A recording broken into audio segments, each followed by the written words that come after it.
চলুন আজ আমরা ডুব দিই চলতরিতের জগতে। একেবারে গোড়া থেকে শুরু করে এর কিছু জরুরি বিষয় সহজভাবে বুঝে নেওয়ার চেষ্টা করা যাক। আমরা তো সবসময় বলি যে তারের মধ্যে দিয়ে কারেন্ট যাচ্ছে, তাই না? কিন্তু এই যে একটা অদৃশ্য স্রোত, এই জিনিসটা আসলে কি? চলুন তো এই রহস্যটা একটু ভেদ করা যাক। খুব সহজ করে বললে তড়িৎ প্রবাহ আর কিছুই না, এটা হলো চার্জ বা আধানের একটা স্রোত। ভাবুন তো একবার, একটা তারের মধ্যে দিয়ে যেন লক্ষ লক্ষ ইলেকট্রনের একটা মিছিল একটা নির্দিষ্ট দিকে ছুটে চলেছে। হ্যাঁ, ঠিক এটাই হলো ইলেকট্রিক কারেন্ট বা তড়িৎ প্রবাহ। তো এই যে ইলেকট্রনগুলো দৌড়চ্ছে, এই দৌড়ের জোরটা মাপারও তো একটা উপায় থাকা দরকার, তাই না? এখানেই আসে তড়িৎ প্রবাহ মাত্রার ধারণা। মানে প্রতি সেকেন্ডে ঠিক কতটা চার্জ একটা নির্দিষ্ট জায়গা পার করে যাচ্ছে, সেটাই হলো প্রবাহ মাত্রা, তাই তো? সূত্রটাও খুব সোজা, I সমান Q/T। আচ্ছা, এই কারেন্টের আরও কয়েকটা জরুরি ব্যাপার কিন্তু জেনে রাখা ভালো। যেমন আমাদের স্কুল কলেজের সিলেবাস অনুযায়ী এটাকে একটা স্কেলার রাশি ধরা হয়। এর এসআই ইউনিট হল অ্যাম্পিয়ার, আর এটাকে মাপা হয় যে যন্ত্রটা দিয়ে, তার নাম অ্যামিটার। এবার যারা একটু ক্যালকুলাস ভালোবাসেন তাদের জন্য বলি, এই কারেন্ট আর চার্জের সম্পর্কটা কিন্তু আরও সুন্দরভাবে দেখানো যায়। একদম ক্ষুদ্র একটা মুহূর্তে, মানে ইনস্ট্যান্টেনিয়াস কারেন্ট যদি বের করতে হয়, তাহলে সেটা হবে সময়ের সাপেক্ষে চার্জের ডেরিভেটিভ, মানে I সমান dQ/dt। আর ঠিক তার উল্টোটা, মোট চার্জ জানতে হলে কারেন্টকে ইন্টিগ্রেট করতে হবে। বেশ, প্রবাহ কি, কিভাবে মাপে, এসব তো বোঝা গেল। কিন্তু প্রশ্ন হলো, এই যে কারেন্টের ফ্লো, এটাকে কন্ট্রোল করে কে? এর কি কোনো নিয়মকানুন নেই? অবশ্যই আছে। আর এখানেই এন্ট্রি হচ্ছে ফিজিক্সের একজন সুপারস্টারের, ওহমের সূত্র। চলুন দেখি এই সূত্রটা ঠিক কি বলে। কিন্তু দাঁড়ান, ওহমের সূত্র কিন্তু যখন তখন খাটানো যায় না। এর কিছু শর্ত আছে, বলতে পারেন খেলার কিছু নিয়ম আছে। যেমন পরিবাহী তাপমাত্রা পাল্টানো যাবে না, যে উপাদান দিয়ে তারটা তৈরি সেটাও একই থাকতে হবে, মানে চারপাশের ভৌত অবস্থা একদম ফিক্সড রাখতে হবে। এই নিয়মগুলো না মানলে কিন্তু ওহমের সূত্র কাজ করবে না। এই সব শর্ত যদি মেনে চলা হয়, তাহলে ওহমের সূত্রের মূল কথাটা কিন্তু ভীষণ সহজ।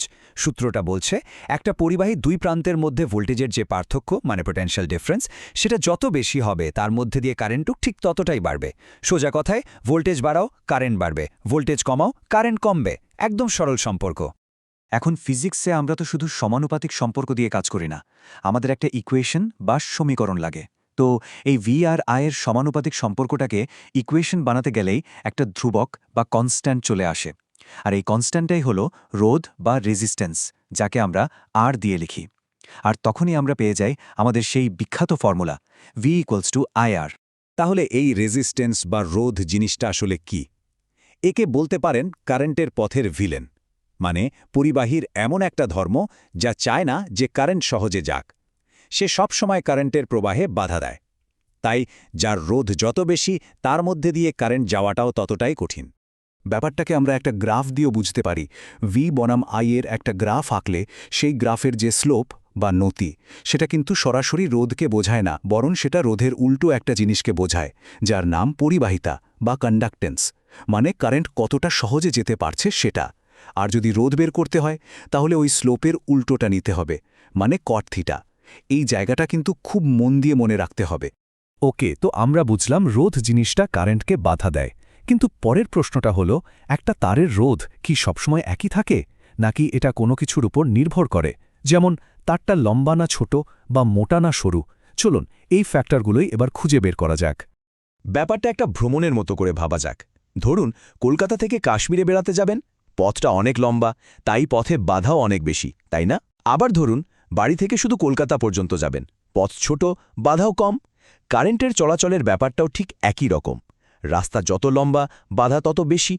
তার মানে খুব পরিষ্কারভাবে বলা যায় যে একটা পরিবাহীর রোধ তার দৈর্ঘ্যের সঙ্গে সমানুপাতিক, মানে তার যত লম্বা হবে তার রেজিস্ট্যান্সও তত বাড়বে।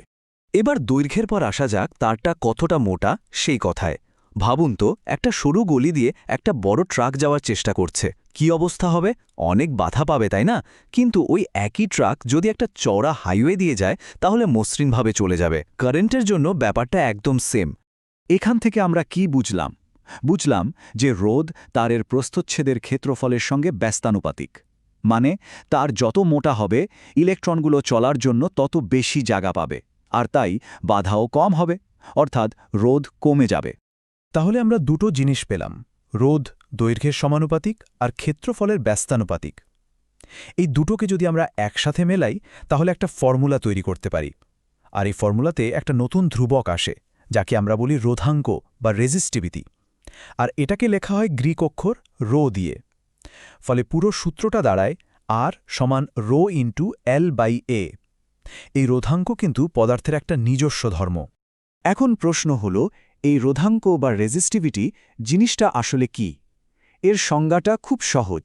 যদি আমরা 1 মিটার লম্বা আর 1 বর্গমিটার প্রস্থচ্ছেদের একটা তার নিই, তাহলে তার যে রোধ হবে সেটাই হলো ওই উপাদানের রোধাঙ্ক। মানে এটা তামার জন্য একরকম, লোহার জন্য আরেক রকম। এটা উপাদানের পরিচয় দেয়। আর এই রোধাঙ্কের এসআই ইউনিটটা কি? এটা হলো ওহম মিটার। অঙ্ক করার সময় এই ইউনিটটা কিন্তু একদম ভুল করা চলবে না। আচ্ছা, আলোচনার প্রায় শেষের দিকে চলে এসেছি আমরা। এবার একটা খুব মজার কেস নিয়ে ভাবা যাক। ধরুন একটা তারকে টেনে লম্বা করা হলো। কি হবে বলে মনে হয়? স্বাভাবিকভাবেই তার দৈর্ঘ্য বাড়বে, কিন্তু তারটা তো সরুও হয়ে যাবে, তাই না? মানে তার প্রস্থচ্ছেদের ক্ষেত্রফল কমে যাবে। তবে এখানে একটা জিনিস কিন্তু পাল্টাবে না, সেটা হলো তারটার মোট আয়তন। তাহলে এই পুরো আলোচনার পর শেষে একটা চ্যালেঞ্জ রইল। যদি একটা তারকে টেনে তার দৈর্ঘ্যকে দ্বিগুণ করে দেয়া হয়, তাহলে তার নতুন রোধ আগের রোধের কত গুণ হবে? আমরা আজকে যা যা শিখলাম, মানে দৈর্ঘ্য, ক্ষেত্রফল আর আয়তনের সম্পর্ক, সেই সব কাজে লাগিয়ে